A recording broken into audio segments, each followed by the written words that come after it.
I'm Blair McQueen with the DC Spotlight newspaper, reporting for the Washington First Youth Foundation Golf Invitational Tournament.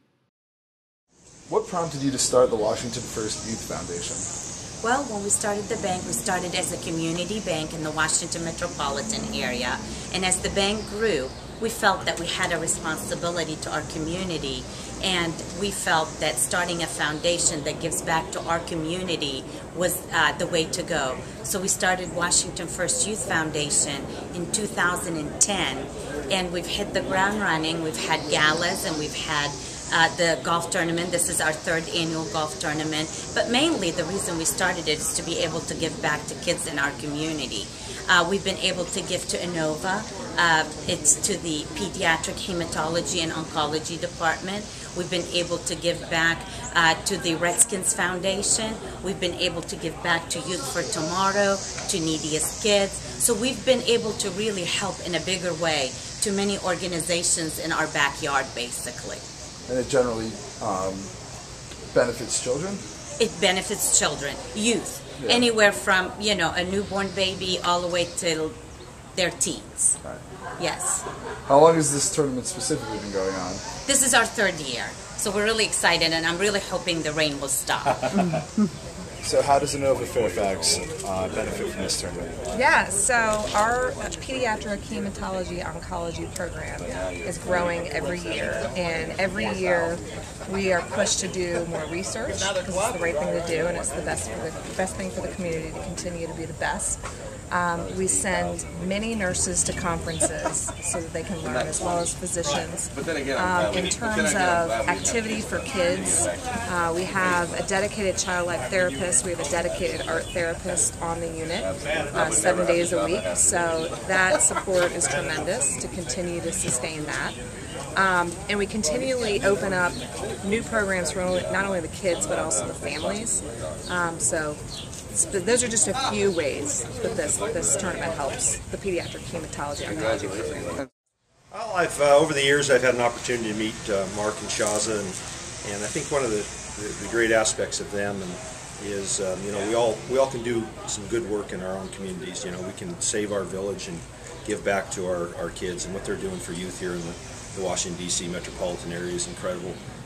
The Washington First Bank Youth Foundation and all the great support that they're giving young children here in the greater Northern Virginia and Washington D.C. area is amazing. So it's a perfect fit with my foundation and being a recipient of some of the funds today to help kids with cancer, battling cancer, and families that are with children that are going through cancer. If you don't mind, tell me about your son and how he inspired you to work for this cause.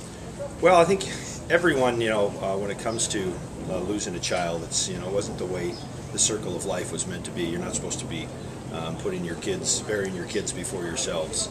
Unfortunately for Andrew, his life came to a halt in 1998, and after 5-6 years of having a compass trying to get my life back together and keeping your family together, a friend of mine asked me, hey, would you be interested in honoring your son Andrew in a way that helps others? And that to me was a home run to say, hey, this is a way that we can keep Andrew's name and honor Andrew's name and make it something where other families don't have to go what we go through, and that they can come out the other side. And there's been so many great stories of children that have beat leukemia and beat brain tumors and are living full and productive lives.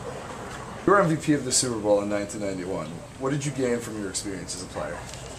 Well, I think one of the things that was interesting about that group is we'd won 2 Super Bowls previous to that.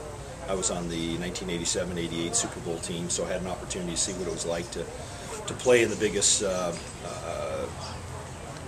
biggest stage that there might be for professional football.